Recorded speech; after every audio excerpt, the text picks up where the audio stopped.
नमस्कार, बहुत स्वागत है आपका। 29 मार्च को रात 9 बजे शनिदेव कुंभ राशि से निकलकर मीन राशि में प्रवेश करेंगे। और मीन राशि जो बृहस्पति की राशि है, जल तत्व की राशि है और शनि वायु के प्रतीक ग्रह हैं। अब यहाँ पर शनिदेव आएंगे तब यहाँ पर राहु पहले से विराजमान है।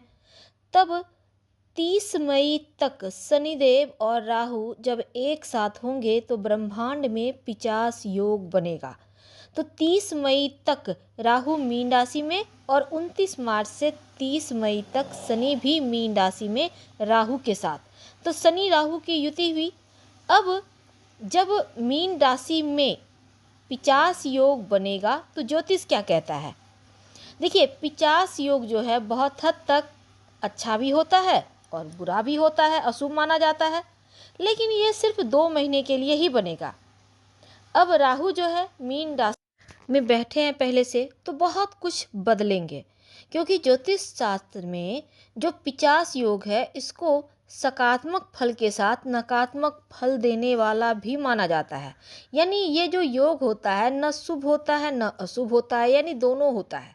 तो चलिए अब हम जानते हैं कि इस 50 योग में कुछ ऐसी शक्तियां हैं जो अदृश्य हैं, या फिर धर्म से जुड़ी हुई है या तंत्र मंत्र क्रियाओं से जुड़ी हुई है।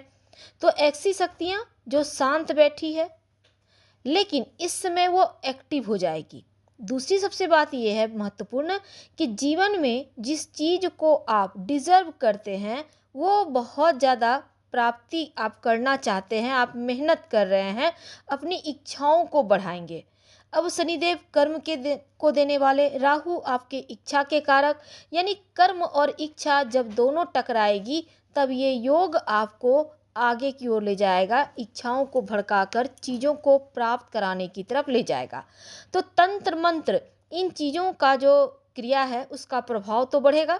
दूसरी तरफ आपकी लाइफ में जो ये मीन राशि में राहु और शनि की युति है तो उस स्थान से संबंधित फल आपको मिलेगा, लेकिन सही तरीके से मिलेगा या चीज़ों को आप गलत तरीके से आप प्राप्त करना चाहते हैं या सही तरीके से प्राप्त करना चाहते हैं, यही चीज़ें आज हम आपको बताएंगे ताकि आप भ्रम में ना हो और जो चीज़ें आपको प्राप्त होनी है शनि राहु की युति से वो आपको प्राप्त हो जाए। यानी अधूरी इच्छा जो पाल रखा है वो पूरा होगा, क्योंकि शनि क्या है? काल रात्रि मतलब अंधेरा। और राहु क्या है? राहु सूर्य और चंद्र पर ग्रहण डालने वाले ग्रह हैं और इनका प्रभाव बहुत पावरफुल होता है। जो लोग रात में काम करते हैं, क्योंकि राहु अचानक से धन प्राप्ति का रास्ता भी खोलता है। जो लोग राजनीतिक क्षेत्र से जुड़े हैं उन पर सबसे ज़्यादा प्रभाव रहेगा। राहु शनि की ये युति पूरे 2 महीने तक है। अब देखिए, इस युति से चीज़ें भड़केंगी, जो आग है वो भड़केगा, तो तूफान की स्थिति है पर आपकी लाइफ पर इसका प्रभाव। सबसे पहले हम ये समझते हैं, ये प्रेडिक्शन चंद्र राशि पर आधारित है। वृश्चिक राशि, देखिए वृश्चिक राशि वालों, शनि राहु का जो 50 योग है ये आपके पंचम भाव में बनने जा रहा है।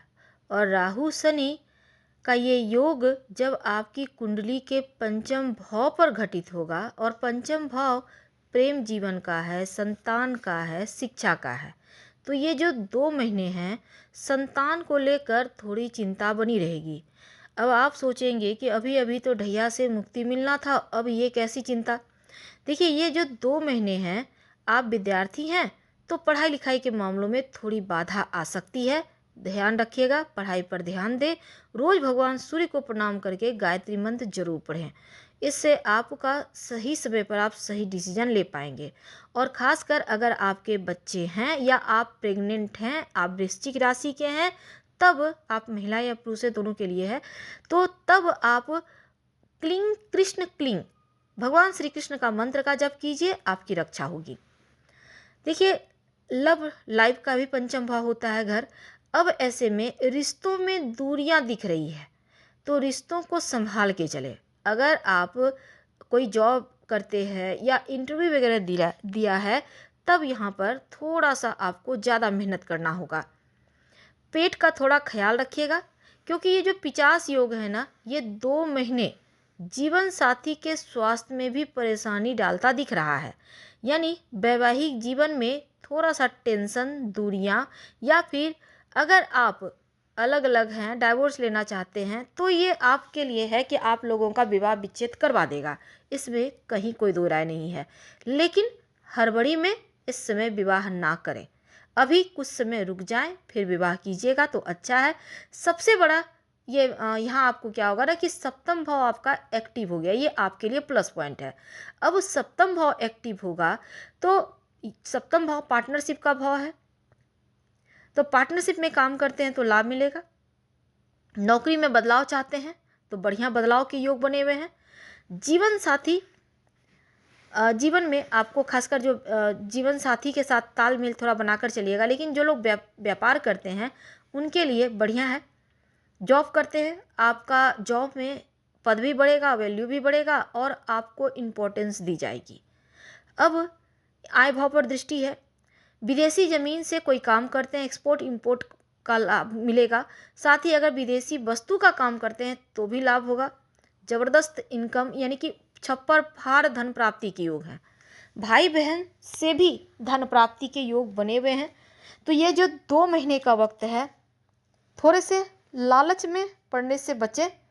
लेकिन अगर आप जैसे कई बार क्या होता है, आपके बहुत सारे पैसे बहुत सारे ब्लॉक हो चुके हैं ढैया में, तो इस समय आपको लगेगा कि चलो सबसे ले ही लेते हैं पैसे, तो ज़्यादा लालची मत बनिएगा, नहीं तो रिश्तों में दूरियां आएगी।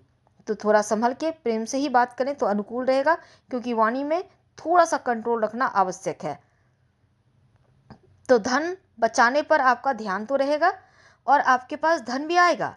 लेकिन आप जो खरीदेंगे इस समय, अगर कोई काम करना चाहते हैं, कोई चीज़ आपको लॉस दे रहा है, आप इस समय अगर खरीदना चाहते हैं तो वो कर ले सकते हैं। लेकिन बिजनेस में आप जो लॉस थे उसको प्रॉफिट में बदलने के लिए थोड़ा मेहनत कीजिए।